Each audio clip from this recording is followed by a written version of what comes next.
বেঁচে থাকতে চাই।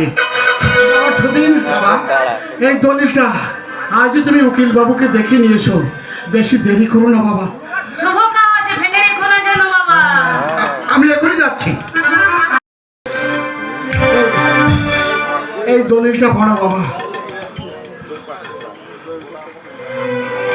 আমার স্থাবর অস্থাবর সবকিছু তোমাদের দু ভাইয়ের নামে আমি সমান ভাগে ভাগ করে দিয়েছি।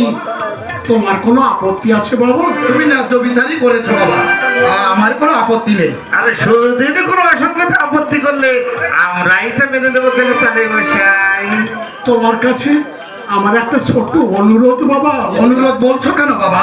আদেশ করার সাহস পাই না বলে তাই তাই অনুরোধ করে বলছি, বাইরের সমন্তকে বিচার না করে এই ভিতরের সমন্তকে চেনার চেষ্টা করো, তাহলে দেখবে দুর্দিনের বান্ধব খুঁজতে তোমাকে আর অন্যত্র হাতড়াতে হবে না বাবা আমি আমি দলিলে সই করে দিচ্ছি বাবা, আমি দলিলে সই করে দিচ্ছি।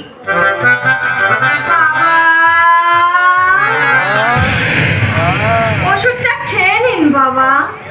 এ আজ আমি কাকে দেখছি? এমনি সিনেমাই রূপে তো আমি তোমাকে দেখতে চেয়েছিলাম না।